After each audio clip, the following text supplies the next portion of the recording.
Hello everyone, JEE classes परिवार में आप सभी का हार्दिक स्वागत है। मैं हूं प्रियंका शर्मा। तो काफ़ी समय के इंतजार के बाद बिहार पॉलिटेक्निक के ग्रुप बी के स्टूडेंट्स के लिए जेई क्लासेस यूट्यूब चैनल पर क्लासेस स्टार्ट हो चुकी हैं। तो आज हम डिस्कस करेंगे मैथमेटिक्स का सिलेबस। ग्रुप बी में मैथमेटिक्स को मैथमेटिक्स सेकंड के नाम से जाना जाता है। तो आप सभी फटाफट से इस इन्फॉर्मेशन को अपने सभी दोस्तों को शेयर कर दीजिए, सभी को बुला लीजिए कि क्लास स्टार्ट हो चुकी है। आज सिलेबस का डिस्कशन होने वाला है। मैक्सिमम स्टूडेंट्स हमारे साथ जुड़ेंगे, मैक्सिमम स्टूडेंट्स सिलेबस जानेंगे अपना, तो सभी के लिए अच्छा रहेगा, अच्छे से पढ़ाई कर पाएंगे। आप सभी को पता रहेगा कि कितनी यूनिट्स हैं आपके सिलेबस में, मैथमेटिक्स में कितनी यूनिट्स हैं, हर यूनिट में कितने चैप्टर्स हैं और किस चैप्टर से हमें क्या क्या पढ़ना है, ये सब आप सभी को पहले ही पता चल जाएगा। तो आसानी रहेगी आपको अपना सिलेबस कवर करने में। तो चलिए फिर शुरू करते हैं हम आज की क्लास को, शुरू करते हैं अपने मैथमेटिक्स सेकंड के सिलेबस डिस्कशन को। चलिए, तो देखिए, अगर हम बात करें यूनिट की, हमारे पूरे सिलेबस में टोटल 4 यूनिट हैं। 4 यूनिट हैं टोटल। पहली यूनिट है हमारी डिफरेंशियल कैलकुलस, सेकंड यूनिट है हमारी इंटीग्रल कैलकुलस, थर्ड यूनिट है हमारी डिफरेंशियल इक्वेशंस और फोर्थ यूनिट है हमारी वेक्टर अलजेब्रा। हम बात करते हैं फर्स्ट यूनिट की। देखिए, जैसा कि आप सब बोर्ड पर देख पा रहे हैं, स्क्रीन पर आपको दिख रहा है फर्स्ट यूनिट का नाम। पहली यूनिट का नाम है हमारा डिफरेंशियल कैलकुलस। चैप्टर्स क्या क्या है डिफरेंशियल कैलकुलस में? डिफरेंशियल कैलकुलस का पहला चैप्टर है फंक्शंस। फंक्शंस, फलन कहते हैं इसको हिंदी में। इसमें हम क्या क्या पढ़ने वाले हैं? फंक्शन क्या होते हैं, कितने टाइप के फंक्शन होते हैं, फंक्शन कहते किसे हैं, इसके अलावा टाइप्स क्या है फंक्शन के, फंक्शन की वैल्यू हमें कैसे निकालनी है, यदि हमें फंक्शन दिया गया है तो किस टाइप से हमें फंक्शन को सॉल्व करना है, फंक्शन की वैल्यू कैसे निकालनी है, ऑड फंक्शन क्या होता है, इवन फंक्शन क्या होता है, ये सब चीजें हम फंक्शन में पढ़ने वाले हैं। बाकी हम जब चैप्टर पढ़ेंगे तो आपको डिटेल में बताएंगे। अब हम चलते हैं अपने नेक्स्ट चैप्टर पर। देखिए, नेक्स्ट चैप्टर का नाम भी आप देख पा रहे हैं। नेक्स्ट चैप्टर का नाम है हमारा लिमिट्स। सीमा कहते हैं इसको हिंदी में, लिमिट्स कह सकते हैं, सीमाएं कहिए या सीमा कहिए। लिमिट क्या है, लिमिट की वैल्यू कैसे निकालते हैं, लिमिट होती क्या है एग्जैक्टली, फाइनली लिमिट है क्या, लिमिट की वैल्यू निकाल दी कैसे जाती है, अलजेब्रिक लिमिट को हम कैसे सॉल्व करते हैं, इसके अलावा ट्रिग्नोमेट्रिक लिमिट है तो उसको कैसे सॉल्व किया जाता है, एक्सपोनेंशियल लिमिट दी गई है तो उसको कैसे सॉल्व किया जाता है, लॉगरिथमिक लिमिट दी गई है तो उसको कैसे सॉल्व किया जाता है, ये सब हम लिमिट वाले चैप्टर में पढ़ने वाले हैं। इसके बाद हम चलते हैं अपने नेक्स्ट चैप्टर पर। थर्ड चैप्टर का नाम है कंटिन्यूटी। कंटिन्यूटी, सततता कहते हैं इसको हिंदी में। कंटिन्यूटी क्या है कि कोई फंक्शन कब कंटिन्यूस है, कब डिसकंटिन्यूस है, किसी पॉइंट पर कंटिन्यूस होगा या नहीं होगा, ये सब चीजें हम कंटिन्यूटी वाले चैप्टर में पढ़ने वाले हैं। इसके बाद हम चलते हैं अपने नेक्स्ट चैप्टर पर। नेक्स्ट चैप्टर देखिए, नेक्स्ट चैप्टर का नाम है डिफरेंशिएशन। अवकलन कहते हैं इसको हिंदी में। डिफरेंशिएशन क्या है, डेफिनेशन से डिफरेंशिएशन कैसे किया जाता है, फाइनली डेफिनेशन क्या है डिफरेंशिएशन की, फर्स्ट प्रिंसिपल से डिफरेंशिएशन हम कैसे करते हैं, डिफरेंशिएशन के फॉर्मूले क्या हैं, दो फंक्शन यदि मल्टीप्लाई में है तो हम कैसे डिफरेंशिएशन करते हैं, दो फंक्शन यदि डिवाइड में लिखे गए हैं तो हम कैसे डिफरेंशिएशन करते हैं, मतलब फ्रैक्शनल फॉर्म में लिखे गए हैं तो कैसे डिफरेंशिएशन करते हैं, साथ ही फंक्शंस ऑफ फंक्शन का डिफरेंशिएशन कैसे करते हैं, लोगैरिथमिक फंक्शन का डिफरेंशिएशन कैसे करते हैं, ट्रिग्नोमेट्रिक फंक्शन का डिफरेंशिएशन कैसे करते हैं, एक्सपोनेंशियल फंक्शंस हैं तो उनका डिफरेंशिएशन हम कैसे करते हैं, इम्प्लिसिट फंक्शन का डिफरेंशिएशन कैसे करते हैं, इनवर्स ट्रिग्नोमेट्रिक फंक्शन का डिफरेंशिएशन कैसे करते हैं, पैरामीट्रिक फंक्शन का डिफरेंशियल हम कैसे करते हैं, इसके अलावा किसी एक फंक्शन का दूसरे फंक्शन के रेस्पेक्ट में हम डिफरेंशियल कैसे करते हैं, ये सब चीजें हम सारे टॉपिक्स डिफरेंशिएशन वाले चैप्टर में कवर करने वाले हैं। बाकी हम जब डिटेल में आपको डिफरेंशियल पढ़ाएंगे, बाकी सब हम तब बताएंगे चैप्टर पढ़ाते हुए, हर एक पॉइंट को डिटेल में डिस्कस करेंगे हम जब चैप्टर पढ़ाएंगे। तो पहली यूनिट हमारी ये वाली थी। फर्स्ट यूनिट में हमारे 4 चैप्टर्स थे, तो हम हर एक चैप्टर वाइज आपको अच्छे से बताएंगे जब क्लास में डिस्कस करेंगे। अब हम चलते हैं अपने नेक्स्ट यूनिट पर। देखिए, सेकेंड यूनिट का नाम आप देख पा रहे हैं इंटीग्रल कैलकुलस। इंटीग्रल कैलकुलस का पहला चैप्टर है, या हम कहें कि हमारे सिलेबस का 5th चैप्टर, इंटीग्रेशन। इंटीग्रेशन क्या है, इंटीग्रेशन डिफरेंशिएशन का अपोजिट होता है। तो हम यहाँ पर ये पढ़ेंगे कि इंटीग्रेशन और डिफरेंशिएशन में क्या रिलेशन है, कैसे हम इंटीग्रेशन को सॉल्व करते हैं, क्या फॉर्मूले हैं इंटीग्रेशन के, फॉर्मूले लगाने के बाद नॉर्मल इंटीग्रेशन को सॉल्व कैसे किया जाता है, इसके अलावा सब्स्टिट्यूशन से इंटीग्रेशन हम कैसे करते हैं। कुछ क्वेश्चंस ऐसे होते हैं जो फॉर्मूला बेस्ड नहीं है, तो उसके लिए हम सब्स्टिट्यूशन का यूज करते हैं। तो सब्स्टिट्यूशन हिंदी में कहा जाता है प्रतिस्थापन, इंटीग्रेशन को हिंदी में कहा जाता है समाकलन। कैसे हम यूज करते हैं सब्स्टिट्यूशन का। इसके अलावा दो फंक्शन मल्टीप्लाई में यदि लिखे गए हैं तो हम इंटीग्रेशन बाय पार्ट का यूज करते हैं, खंडशः समाकलन करते हैं। तो खंडशः समाकलन किस टाइप से किया जाता है वो सब हम इस चैप्टर में पढ़ने वाले हैं। इसके अलावा इसके बाद आता है integration by partial fraction. Partial fraction से हम इंटीग्रेशन कैसे करते हैं, यदि फैक्टर्स रिपीटेड हैं तो हम कैसे सॉल्व करते हैं, नॉन रिपीटेड लीनियर फैक्टर्स को कैसे सॉल्व करते हैं, कैसे पार्शियल फ्रैक्शन करते हैं, क्वाड्रेटिक फैक्टर्स हैं तब हम कैसे पार्शियल फ्रैक्शन करने के बाद इंटीग्रेशन करते हैं, ये सब हम डिटेल में पढ़ेंगे जब चैप्टर पढ़ेंगे। तो इंटीग्रेशन वाले चैप्टर में हमें ये सब पढ़ना है। हम अपने नेक्स्ट चैप्टर पर आते हैं। देखिए नेक्स्ट चैप्टर इस यूनिट का सेकंड चैप्टर या टोटल सिलेबस का हमारा 6th चैप्टर है। चैप्टर का नाम है डेफिनेट इंटीग्रल। देखिए डेफिनेट इंटीग्रल कहिए या डेफिनेट इंटीग्रेशन कहिए, एक ही बात है। इंटीग्रेशन हमने इससे पहले पढ़ा है, वो जो इंटीग्रेशन है उसे कहते हैं इनडेफिनेट इंटीग्रल।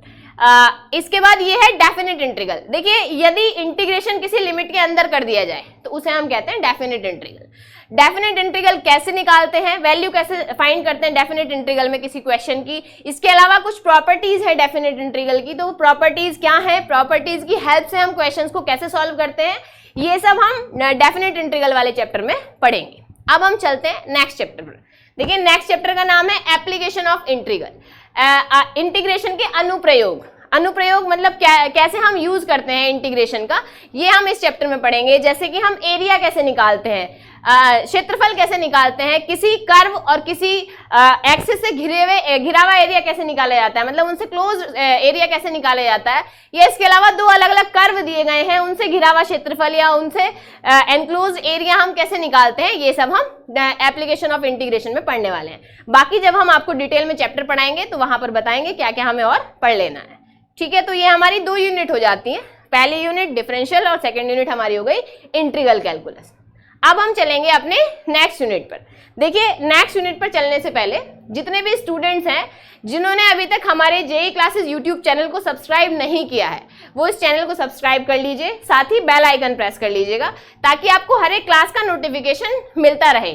साथ ही अपने सभी साथियों को शेयर कीजिए इस चैनल को, ताकि बाकी सभी साथी भी आपकी तरह फायदा ले सकें क्लासेस का। देखिए फ्री ऑफ कॉस्ट क्लासेस आपके लिए चलाई जा रही हैं। हमारी पूरी टीम आपके लिए लगी हुई है, पूरी मेहनत कर रही है ताकि इस पेंडेमिक का असर आपकी पढ़ाई पर ना हो। तो आपका बस इतना सा ही काम बनता है कि आप मैक्सिमम जितने अपने जो फ्रेंड्स हैं उन्हें शेयर कर सकते हैं, सभी को शेयर कर दीजिए ताकि कोई भी स्टूडेंट ऐसा ना रहे जिस तक हमारी जो क्लासेस हैं वो ना पहुंचे। हर एक स्टूडेंट को इसका फायदा मिलना चाहिए। देखिए घर बैठकर आप पढ़ाई कर रहे हैं, जैसे आप लाभ ले रहे हैं क्लासेस का, वैसे ही बाकी जो स्टूडेंट्स बच गए हैं जिन तक अभी तक ये इन्फॉर्मेशन नहीं पहुंची है उन्हें भी लाभ मिलना ही चाहिए। तो इतना काम आप हमारे लिए कर सकते हैं, हम उम्मीद करते हैं आप ऐसा जरूर करेंगे। मैक्सिमम स्टूडेंट्स तक आप हमारी क्लासेस को शेयर करेंगे। चलिए अब हम चलते हैं अपने नेक्स्ट यूनिट पर। नेक्स्ट यूनिट का नाम देखिए, यूनिट है हमारी differential equation, unit number 3rd। तो इस यूनिट में हमारे 3 चैप्टर हैं। पहला चैप्टर देखिए, पहला चैप्टर या हम कहें पूरे सिलेबस का हमारा 8th चैप्टर का नाम है डिफरेंशियल इक्वेशंस। इसमें हम क्या क्या पढ़ेंगे, डिफरेंशियल इक्वेशन होती क्या है, किस इक्वेशन को हम डिफरेंशियल इक्वेशन कहते हैं, इसके अलावा डिफरेंशियल इक्वेशन की ऑर्डर और डिग्री क्या होती है, ऑर्डर क्या है किसी इक्वेशन का, किसी डिफरेंशियल इक्वेशन का, डिग्री क्या है, इसके अलावा डिफरेंशियल इक्वेशन हम बनाते कैसे हैं, फॉर्मेशन ऑफ डिफरेंशियल इक्वेशन, ये सब चीजें हम इस चैप्टर में डिस्कस करने वाले हैं। इसके बाद हम चलते हैं अपने नेक्स्ट चैप्टर पर। नेक्स्ट चैप्टर है differential equation of first order and first degree. यहाँ पर हम करेंगे सॉल्यूशन डिफरेंशियल इक्वेशन का। पहले चैप्टर में हमने जान लिया है कि डिफरेंशियल इक्वेशन क्या है, डिफरेंशियल इक्वेशन का ऑर्डर और डिग्री किसे कहते हैं, डिफरेंशियल इक्वेशन बनाते कैसे हैं, कैसे बनती है डिफरेंशियल इक्वेशन। इस चैप्टर में हम करने वाले हैं उन डिफरेंशियल इक्वेशंस का सॉल्यूशन। यहाँ पर हम फर्स्ट ऑर्डर और फर्स्ट डिग्री के डिफरेंशियल इक्वेशन को सॉल्व करेंगे।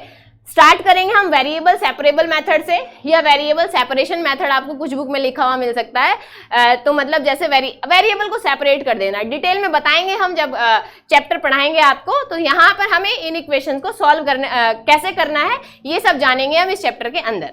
इसके बाद देखिए नेक्स्ट चैप्टर लिखा हुआ है मैटलैब। ये देखो वैसे तो टोटल सिलेबस ही लेटेस्ट है, इसमें बस हमें इंफॉर्मेशन देनी है ये मैटलैब क्या है। केवल इसका सिंपल सा इंट्रोडक्शन हमें पढ़ना है कि ये होता क्या है। तो हमारी 3 यूनिट कवर हो जाती हैं। अब हम चलते हैं अपनी नेक्स्ट यूनिट पर। नेक्स्ट यूनिट और इस मैथमेटिक्स सेकंड की लास्ट यूनिट का नाम है वेक्टर अलजेब्रा। जैसे कि हम आपको स्टार्टिंग में भी बता चुके हैं अपनी 4 यूनिट के नाम। तो वेक्टर अलजेब्रा का फर्स्ट चैप्टर या पूरे सिलेबस का 11th चैप्टर का नाम है वेक्टर्स। तो इसमें हम क्या बताएंगे, आपको इंट्रोडक्शन देंगे वेक्टर्स का, वेक्टर्स क्या है, स्केलर क्या है, वेक्टर क्या है, वेक्टर को हम रिप्रेजेंट कैसे करते हैं, वेक्टर को लिखते कैसे हैं, दो वेक्टर्स यदि हैं तो उन्हें जोड़ते कैसे हैं, वेक्टर को माइनस कैसे करते हैं, दो वेक्टर इक्वल कब होते हैं, इसके अलावा हम वेक्टर का मापांक कैसे निकालते हैं, मोड कैसे निकालते हैं, यूनिट वेक्टर कैसे निकाला जाता है, ये सब चीजें हम इस चैप्टर में डिस्कस करने वाले हैं, वेक्टर्स वाले चैप्टर में। अब हम चलते हैं अपने नेक्स्ट चैप्टर पर, 12th चैप्टर पर। चैप्टर का नाम है प्रोडक्ट ऑफ टू वेक्टर्स, दो वेक्टर का प्रोडक्ट। प्रोडक्ट में हम कौन कौन सा प्रोडक्ट पढ़ने वाले हैं, डॉट प्रोडक्ट और क्रॉस प्रोडक्ट। डॉट प्रोडक्ट को हम स्केलर प्रोडक्ट भी कहते हैं, अदिश गुणन कहा जाता है हिंदी में। सेकेंड है हमारा क्रॉस प्रोडक्ट, क्रॉस प्रोडक्ट को हम सदिश गुणन भी कहते हैं या वेक्टर प्रोडक्ट भी कहते हैं। तो ये सब हम इसमें पढ़ेंगे। साथ ही दो वेक्टर कब परपेंडिकुलर होते हैं, कब पैरेलल होते हैं, साथ ही दो वेक्टर के बीच का एंगल हम कैसे निकालते हैं, ये सब चीजें हम दोनों वेक्टर के प्रोडक्ट में डिस्कस करेंगे, स्केलर और वेक्टर प्रोडक्ट, या ऐसा कहिए डॉट प्रोडक्ट और क्रॉस प्रोडक्ट में। इसके बाद हम चलते हैं अपने लास्ट चैप्टर पर, पूरे सिलेबस के लास्ट चैप्टर पर और इस यूनिट के भी लास्ट चैप्टर पर। चैप्टर का नाम क्या है, एप्लीकेशंस ऑफ वेक्टर्स। देखिए जैसे हमने इंटीग्रेशन में एप्लीकेशंस पढ़े हैं, इंटीग्रेशन का हम कैसे यूज कर सकते हैं, ठीक उसी तरह एप्लीकेशंस ऑफ वेक्टर्स हैं, वेक्टर का हम यूज कैसे कर सकते हैं। तो वेक्टर चाहे वो डॉट प्रोडक्ट हो चाहे क्रॉस प्रोडक्ट हो, हम कैसे यूज करते हैं वेक्टर्स का, क्या क्या हमें इसमें पढ़ना है। देखिए हमें इसमें पढ़ना है कि हम वेलोसिटी कैसे निकालते हैं, इसके अलावा हम कार्य कैसे निकालते हैं, वर्क डन कैसे निकाला जाता है, इसके अलावा मूवमेंट कैसे निकाला जाता है, ये सब चीजें हम एप्लीकेशन ऑफ वेक्टर्स में पढ़ने वाले हैं। तो यहाँ पर हमारा सिलेबस डिस्कशन खत्म हो जाता है। देखिए सारे हमने चैप्टर्स डिस्कस कर लिए हैं, सब यूनिट में कितने चैप्टर्स थे और चैप्टर से हमें क्या क्या पढ़ना है, हमने उसका ओवरव्यू आप सभी को दे दिया है। अब हम अपना सिलेबस स्टार्ट करेंगे। सिलेबस स्टार्ट करने से पहले देखिए हम आपको बता दें कि आप सभी हमारे टेलीग्राम चैनल से जुड़ जाइएगा। टेलीग्राम चैनल आप सबको ज्वाइन कर लेना है। टेलीग्राम चैनल का नाम आप देख ही पा रहे हैं स्क्रीन पर, देखिए अब ठीक से दिखाई दे रहा होगा आप सभी को, JEC Bihar polytechnic. Telegram channel join करने से आपको देखिए क्या क्या फायदा है।